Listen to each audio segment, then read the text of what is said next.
The cold wind howled across the rust-colored sands of Outpost Sigma 9. Beyond the chain-link fence, rows upon rows of broken ships lay half-buried in dust and time. Twisted metal, shattered hulls, and forgotten dreams stretched as far as the eye could see. Commander Lena Carter stood at the edge of the scrapyard, her boots crunching on loose gravel. She was a woman who had seen better days. Once a respected officer in the Terran Defense Fleet, now reassigned to what most called a punishment post. The brass had given her a ship no one wanted, a crew no one trusted, and a place no one stayed long. Behind her, a small transport shuttle landed with a low hiss. The ramp lowered and 4 figures stepped out, each carrying their own past like a heavy pack. Daniel Reyes was first, former chief engineer, demoted for going against orders to modify a reactor core during wartime. He had grease under his nails and fire in his eyes when he talked about machines. Next came Marcus Lee, a quiet pilot with a haunted look. Once part of an elite strike wing, he was the only one left after a botched ambush that cost 12 lives. Kira Simmons followed, young and eager, fresh from the academy but already marked by rumors of hacking into restricted files. She looked around the junkyard like it was a puzzle waiting to be solved. Last was Eli Grant, a former Marine sergeant who never smiled. He carried himself like a man who had seen too much, lost too many, and still showed up for duty. They all gathered around Lena, who pointed toward the skeletal remains of what used to be the USS Valiant. "That's our new home," she said flatly. "And our new problem." The ship was a wreck. Its hull was cracked, armor plating missing in places, antennas bent or burned away. Wires hung like dead vines from broken panels. It looked more like a tomb than a warship. "You've got to be kidding me," Marcus muttered. "No joke," Lena replied. "We're here to strip it down and report back. That's the official story anyway." Daniel walked closer, inspecting the exposed engine casing. "This thing isn't just old. Someone gutted it. Probably thought it wasn't worth fixing," Kira added. "Maybe not to them," Lena said. "But we're not them." As the sun dipped below the horizon, casting long shadows over the graveyard of ships, the 5 of them stood before the Valiant, not knowing it would soon become something no one expected. Something dangerous. Something feared. Something born from scrap. The next morning, the crew got to work. The air was thick with dust and the smell of old metal. Tools clanked, voices muttered, and the wind carried the sound of their footsteps across the empty yard. Daniel Reyes led the way into the ship's belly, flashlight in hand. Wires hung like dead vines, panels were scorched, and the floor groaned under their weight. But beneath the rust and rot, he saw something else, something worth saving. "This power grid," he said, tapping a dusty console. "It's not just old tech. This design, it's different. Experimental." Kira Simmons leaned over his shoulder, eyes wide. "Like what? Some kind of prototype?" "Could be," Daniel said. "Or someone tried to hide it in plain sight." Meanwhile, Lena Carter walked the outer hull with Eli Grant. She pointed at a broken panel near the main thruster. "Someone stripped this fast and sloppy. They didn't want it fixed," Eli grunted. "So why let us have it?" "Good question," Lena said. "Either they think we'll fail, or they don't know what we'll find." Back inside, Marcus Lee checked the flight systems. Most were offline, but one terminal flickered weakly. He tapped a few keys. After a long pause, the screen blinked on. Schematics filled the display, ship layout, engine specs, weapon mounts. This thing wasn't just decommissioned, he called out. It was buried. Soon, the whole crew gathered around the glowing screen. The plans showed more than a warship. There were notes, warnings, and red-flagged sections labeled Phase 2 Restricted. "They never finished it," Kira whispered. "No," Daniel said slowly, "but maybe we can." Lena looked at her team.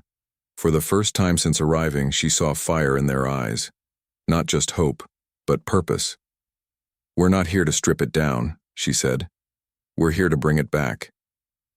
The idea spread like sparks in dry grass. They began pulling parts from nearby wrecks. Power cells, control modules, sensor arrays. Anything that could be used, they took. The brass had given them scrap, Now they would build something new. Weeks passed. The Valiant started to change. Lights came on, systems hummed to life. Wires were patched, panels sealed, and engines tested with low rumbles. One night, as the stars blinked above the junkyard, the ship's main core flickered once, then twice, then stayed on. Daniel grinned. "She's breathing." Marcus gave a rare smile. "Looks like the ghost is waking up." And far away, someone noticed the energy spike. Someone who remembered what the Valiant was meant to become. Someone who knew it should have stayed dead. The Valiant was no longer just a rusted hulk. It had lights, power, and life. But with that life came danger. One night, as the crew worked, on recalibrating the radar system, Kira Simmons noticed something strange on the sensor display. 3 blips, small, fast, closing in, fast.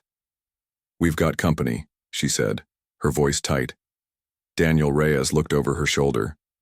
"They're not broadcasting an ID. Military-grade thrusters, though." "Cathari," Lena Carter said grimly. Everyone knew the name. The Cathari were an alien empire that had been pushing into human space for years. They didn't ask questions. They took what they wanted, by force. "They must have picked up our energy readings," Marcus Lee said, already moving toward the bridge. "We lit up like a beacon when we powered up the core. Then we need to shut it down," Eli Grant said, checking his sidearm. "No," Lena said. "We fight." It wasn't just pride talking. The Valiant had weapons. Old, yes, but some still functional. More importantly, Daniel had found something buried deep in the ship's files.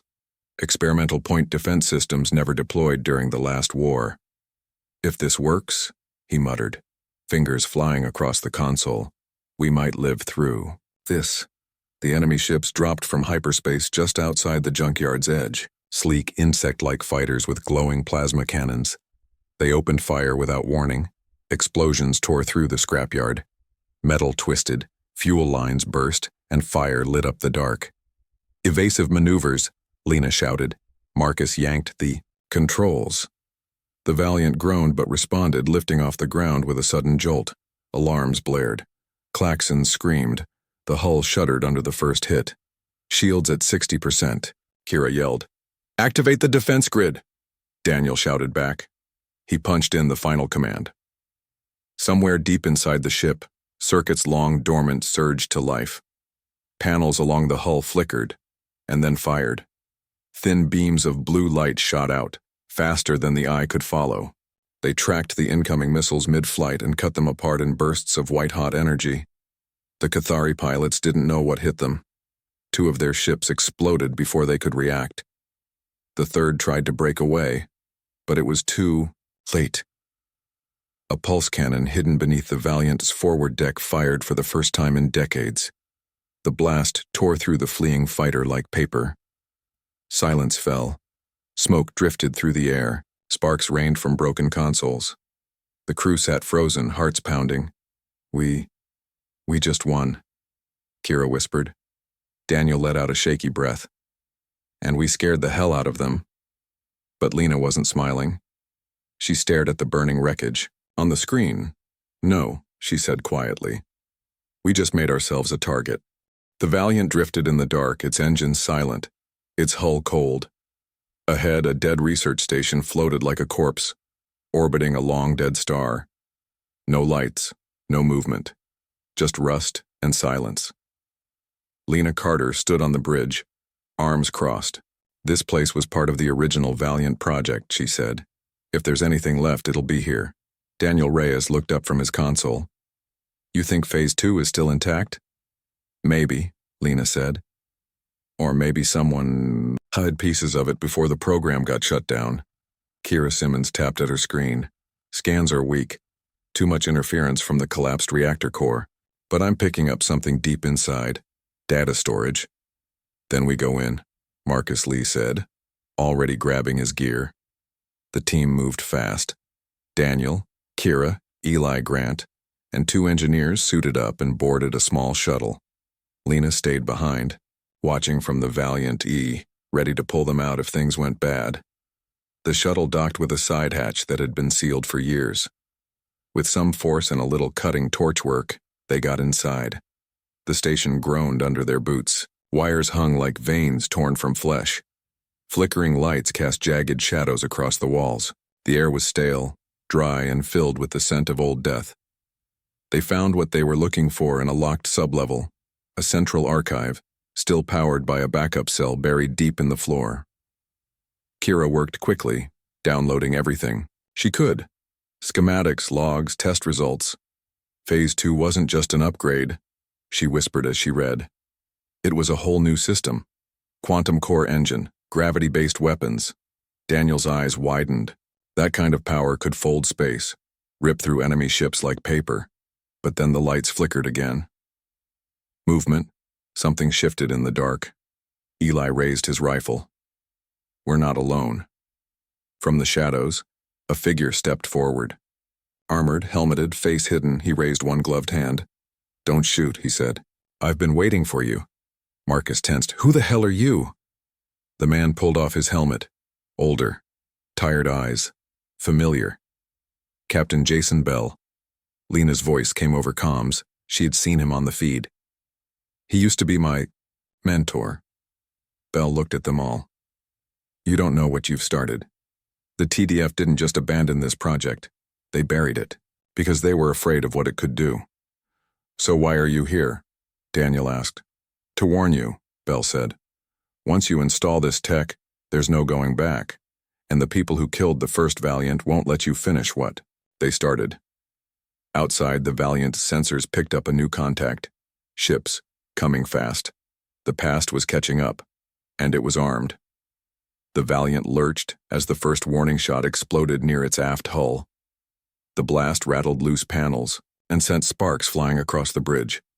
3 ships on an intercept course, Kira Simmons shouted, eyes locked on the sensor screen. TDF markings. Lena Carter's jaw tightened. She had expected this. Sooner or later someone would come for them. Just not this soon. On the comms, a voice crackled through. Firm, familiar. This is Captain Jason Bell. Commander Carter, power down your engines and prepare to be boarded. This is not a request. Marcus Lee turned from his station, face pale. He's serious. Of course he is, Lena said. He always was. Daniel Reyes stood up from his console. We can't let them take the ship. Phase 2 is almost ready. If we stop now, everything we've done is erased. Lena finished. She took a breath. Then we don't stop. She moved to the comms panel. Captain Bell, you know what they did to this ship. To me. To all of us. They buried the truth. We're finishing what they tried to kill. There was a pause. Then Bell's voice came back, quieter now. I know what they did, but this isn't the way. Stand down, Lena, before it's too late. Too late. Outside, the 3 TDF ships closed in. Weapons powered up, shields raised. Too late. Lena whispered. Then louder. Evasive maneuvers. Bring Phase 2 online. Daniel scrambled to activate the quantum core. Wires sparked. Lights flickered. Deep within the ship, something ancient and powerful began to wake. Core at 50%, Daniel called. But it's unstable. We don't need stable, Lena said. Just functional. Kira worked her console. If we jump now, we might lose half the ship. Or we die here, Marcus muttered, gripping the controls. 10 seconds to boarding range, Eli Grant warned. 9, 8. Core at 80%. Do it. Lena shouted. Daniel slammed his hand on the final command. The Valiant vanished, not with a roar, but with silence. Space bent, time stretched. One moment they were there, the next, gone. The TDF ships flew past empty space, scanning wildly. Inside the Valiant, alarms screamed, panels sparked. The crew gasped as gravity wavered, pulling them in strange directions, and then they reappeared, far from Sigma 9. Far from anything. Where are we? Kira asked, voice trembling. Light years away, Marcus breathed. Phase 2. Works, Daniel said, stunned. But Lena wasn't celebrating. She stared at the dark void outside. They had escaped, but now they were ghosts in more than name, and ghosts could never go home. The Valiant drifted in the black, its engines silent, its hull scarred from the jump. The crew sat in stunned silence, hearts still pounding from what they had just done. They had vanished from one end of known space and reappeared at the other, without a map, without a plan, with nothing but raw power and sheer luck. "We're alive," Kira Simmons whispered, checking the systems. "Barely." Daniel Reyes leaned back in his chair, sweat on his brow. "Phase 2 worked, but it's not safe. Every jump is going to tear this ship apart." Marcus Lee stared out the viewport. "Doesn't matter. We don't have a choice anymore." Commander Lena Carter stood near the main console, her face hard. She knew what came next. The TDF would hunt them. The Cathari would hunt them. There was no hiding now, but they had something no one else did. Power. And a purpose. Over the next few weeks, the Valiant became a ghost in more than name. It struck deep into enemy lines, hitting Cathari supply routes, command posts, even their homeworld's outer defenses. Each attack was swift, brutal, and gone before help could arrive. The Cathari called it the Black Wind. The humans whispered about a warship that rose from scrap and refused to die. But Lena didn't care about legends. She cared about justice. Then came the final mission. The Cathari High Command had gathered for a war council on their central world. If the Valiant could strike there, if it could end the war in one blow, it would change everything. It was suicide, but they did it anyway. The Valiant jumped inside the planet's defense grid, invisible to sensors. The gravitic pulse cannon fired for the first time in combat. The blast tore through the command center like lightning through paper. The war ended almost overnight. Peace talks began. The TDF denied ever hunting the Valiant. Some called Lena and her crew traitors. Others called them heroes. But no one ever found them. The Valiant disappeared again, vanishing into the dark, where no fleet could reach it. Years passed. Some say the Valiant still flies, watching the stars, waiting for the next fight. Others say it was never just a ship. It was a warning, a promise, and a weapon built from scrap that no one ever dared call broken again.